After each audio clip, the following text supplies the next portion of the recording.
Issue 106. Sonic responds to Tails being grabbed and threatened by Badniks by saying, "I knew it was a mistake to bring you along, Pixel Brain," rather than being concerned about him. Tails actually points out that it was him who asked Sonic to come, and Sonic doesn't really care. Sonic lampshades Eggman building Badniks again and asks, "Don't you ever get any new ideas?" If the writer knew this was a problem, it should have been solved. Sonic is told to step into a cage, somehow being expected not to just run around all the Badniks at super speed and destroy them. And when Tails tells them not to worry about him and not to do it, Sonic the heroic hedgehog says, "Boy, I hate it when you try to be noble, Tails." He sure is raising him well. Then a robot gets summoned from the eternal Dracon Empire out of nowhere and asks who had discovered the secret of the Mobius ring. Sonic thinks that he needs a distraction and this is it, so he saves Tails from the robots at super speed, doesn't just outright tell the robot that it was Eggman who discovered the secret and get him in trouble, avoids the robot's ray with super speed and jumps towards Eggman. But somehow in the time that was passing when Sonic was jumping towards him at super speed, Sonic didn't have the time to land on Eggman before the robot could finish saying that he could increase the gravity of the room and do so. The robot out of nowhere explains that thousands of years ago, the Dracons studied Sonic's kind when they were primitive, and they naturally lost interest in them.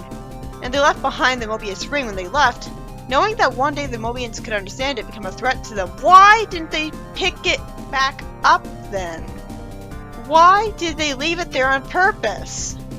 Sonic finally tells him that Eggman is the one responsible for finding the ring, and Eggman gets sent away by the Dracon robot to be interrogated. This is certainly weirder than just...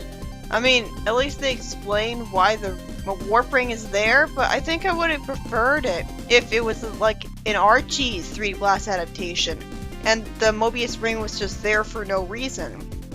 I could easily believe that because it's a magical ring, it magically poofed itself up. That happens all the time. Then Tails lampshades how idiotic and brainless Sonic is being because he stupidly prevents Dracon from kidnapping Eggman when he wants to be rid of him. You idiot! You absolute idiot! You moron! Oh, but he wants to deal with him himself because they're from Mobius together and Sonic's arrogant. Fuck that. What a wasted opportunity to give us a break from Eggman because he wants the victory to himself. I really expected Sonic to just let Eggman get taken away by a Dracon, but no. This is Sonic being pulled by the writers on a string because them or the executives want to keep Eggman around so much when Grimer is there just fine, and not give us even the slightest of breaks from him. Sure, we got a few issues, but that's it. Oh good, thank God. They actually did have the guts to let the robot take Eggman away. But Sonic and Tails trying to stop him was just idiotic. Come on. They would not do that. Tails reveals that the Mobius ring had stopped working so they can't follow. Sonic says that he's worried about the Dracon Empire attacking, and then Tails finds something that conveniently fell off the prosecutor robot's armor. I guess from Sonic spin dashing it. It has a face in it that's familiar to Sonic, without making him remember who exactly it belonged to. In the next story, the pirates are heading to the location of buried treasure since they found out where it is. It's a lost treasure sealed in a king's tomb. That was awful selfish of the king. He couldn't have let his children inherit it or donate it to charity. Same goes for all Egyptian kings who did that. Then Plunder, for some reason, seems to object to robbing a tomb, even though he's a pirate, a criminal. After one of Zorabel's daughters hopes to find jewelry, Filch asks Plunder why Zorabel bothered to bring Plunder and his crew with her 5 daughters to help. I was wondering that too, and because of this obvious foreshadowing, it seems like we'll get a better explanation than her just being nice to him. Filch says that he's sure he read a book about the king whose tomb they're going to rob, and Plunder tells him to investigate back on the ship with it. Plunder then justifies Filch's leaving to one of the Spice Girls by saying that ghosts can't carry treasure anyways, even though we were explicitly told that Filch is one of those ghosts who can move objects.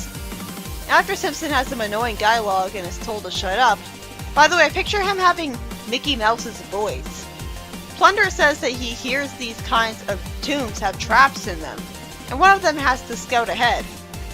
because Filch isn't there to do it safely, Plunder forces Simpson to do it, lying that he volunteered. He gets hit by arrows and then reveals that he was faking being dead and is told that no one knew he was and they just didn't care. He must really love the pirate life if he's putting up with this random abuse without getting treacherous. I guess that really speaks to what a nice person he is. One of the girls says that the seal is unbroken, so the door hasn't been opened since the burial, proving that the treasure has to still be inside. Or is it? Then one of the girls smirks while saying that Plunder has the honor of opening the door while brandishing a hammer. Yeah, that's not suspicious at all. Plunder breaks the seal in the door with her hammer before Filch could warn him not to. How else were they supposed to get the treasure? Filch explains the obvious and says that the one who breaks the seal is forever cursed. And for some reason Plunder doubts the existence of curses in a fantasy sci-fi universe full of robots and magical emeralds and ghosts. The story ends with the king's ghost threatening Plunder. He's so selfish to still want nobody to get treasure that he can't even spend anymore because he's a ghost trapped in a tomb. What a waste of perfectly good treasure. In the next story, we see the heroes in the Lava Loch Zone, where Amy, Johnny, and Techno are investigating a new lump of rock, and Techno uses her convenient device to pick up a heartbeat from inside the lava. I know it's a sci-fi fantasy world where anything can happen, but at least explain that these crazy devices have tiny little magical jewels inside them to let this happen, because our device is no better of a Deus Ex Machina than Nicole, not to mention the fact that him surviving being in lava is just ridiculous. The rock breaks open and reveals Short Fuse inside of it, and some civilian near them asks if he's a hero or a villain. I guess the civilian was only here to justify Short Fuse recapping his entire backstory to the audience for his sake, because it could have easily been Johnny or Amy or Techno who had seen the lump of rock and known it wasn't here yesterday. Oh good, that recap doesn't happen. So why is the civilian here? Short Fuse explains that the EMP pulse made him fall into the lava, and only his reserve life support systems and invincible armor saved him. And when his power returned somehow, because I guess he has solar panels on his armor that didn't get destroyed by the lava, he crawled to the shore where they found him. That explains why he's been missing for so long, but it's kind of hard to believe he'd survive being in lava. There's still a regular person inside that armor, which would have been superheated by the convection. It's not like he was roboticized.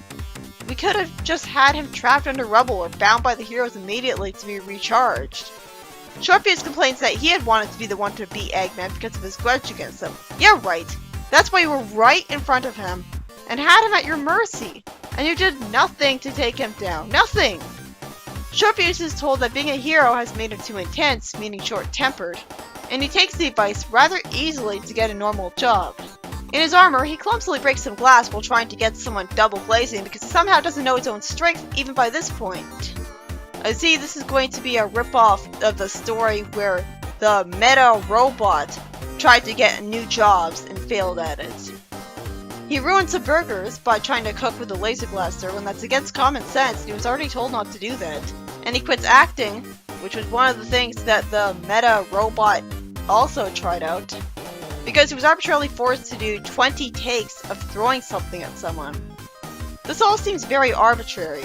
I agree that he's best at being a hero, except for the decided not to rest Eggman part. But this was not a good way to show it. We could have just seen him work desk jobs in customer service and get bored of that, and see people being afraid of him for how he looks, and that hurts business. There could have been a more natural way to do this. Speaking of not natural, then by sheer coincidence, just after he wishes that someone would hire an out-of-work hero, a dimensional portal shows up, someone with an explosion behind him asking for Sonic's help in this exact spot in time. The dimension is being attacked by powerful aliens, and they want Sonic to lead their defense, or a hero like him. I guess the reason this dimension knew to contact Mobius was because it already had members of its people come to Mobius before. It turns out they can only maintain the portal for a few more seconds and they need help now. So Short Fuse goes in, and the story ends with him attacking an unflinching robot with a laser.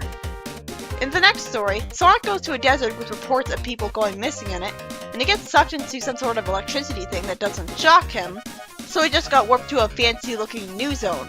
Warping to a village called Perfection, where everyone is wearing yellow blazers and shirts with numbers on them. Sounds like a creepy cult to me. I'm immediately reminded of an episode of The Simpsons where they moved to a village like this and Marge wasn't allowed to grow a tree in her front yard to make it unique.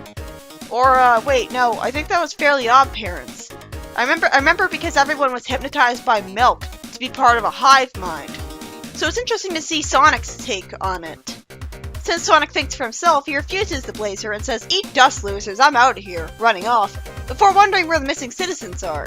I'm sure he just found them, wouldn't he know that right away? A statue tries to shoot at him with eye lasers for wanting to leave, and after he destroys the statue with his spin dash, he asks who's in charge and says he wants names. He's told that names are forbidden here, and this is a society where everyone goes by a number. Are these guys brainwashed too? They have to be. Why would they enjoy this? The missing people dismiss Sonic as an antisocial, and then say he'll adapt like they did. I mean, they're not wrong. Sonic runs over to a building, gets warned of the Guardian, which I doubt is Knuckles because that'd be interesting, saying the great line, "Do me a favor, you're talking to a guy who's beaten 50-foot robots. I don't think I've got much to worry about from a balloon." And gets trapped by gum and punched in the head by a sand fist, which knocks him out. And Citizen 1 tells them to bring Sonic in for brainwashing. The story ends with him being brainwashed. I'm guessing he isn't, and he somehow resisted the brainwashing or kept it from being done right, because otherwise this would end the series, unless someone else could get him out of here and undo the brainwashing. But that would require giving someone other than Sonic a moment of competence. The first two stories are by Nigel Kitchen. The first one was the strangest 3D Blast adaptation you'll ever see, not to mention the most laziest. Sure, it had badniks with flickies in them, but they were very original looking, being just creepy grey robots with tough metal, with no charm. And it ends with Eggman being kidnapped by an alien robot out of nowhere for using a warp ring that his kind stupidly left behind millennia ago for no reason, just to justify this plot point. I really hated seeing Sonic and Tails try to save Eggman. Why the fuck would they do that? Sonic is just so arrogant that he wants the victory all to himself, when logic would dictate that he should just let Eggman get rid of from Mobius forever. Not keep him in a cell of Mobius and risk him breaking out. Isn't he supposed to be smart? And Tails only calls him out on it once before marching in lockstep with what he does. Thank God they actually had the guts to let Eggman get taken away, because I need a break from him.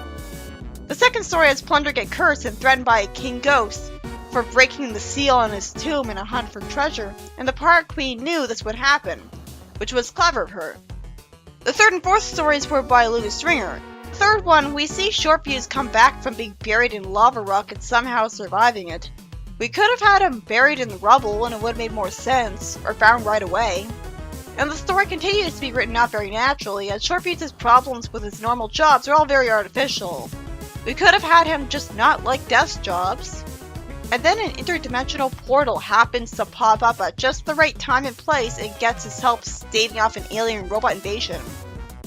You know, it might have been more natural if Techno made a dimensional traveling machine herself and he chose to travel to other dimensions to find places to be a hero in. I'm sure this will be worth it and lead to an interesting story, but this is very convenient for him to get exactly what he wanted right when he wanted it. And the fourth story seems to rip off Fairly Odd Parents' episode with the town of hive mind people who are brainwashed with milk and want to make everyone like them. I mean, at least there'd be no villains among these brainwashed people, but it's creepy enough to not be worth it. I want to know how Sonic's gonna get out of this one, since he looks like he's been brainwashed by the end.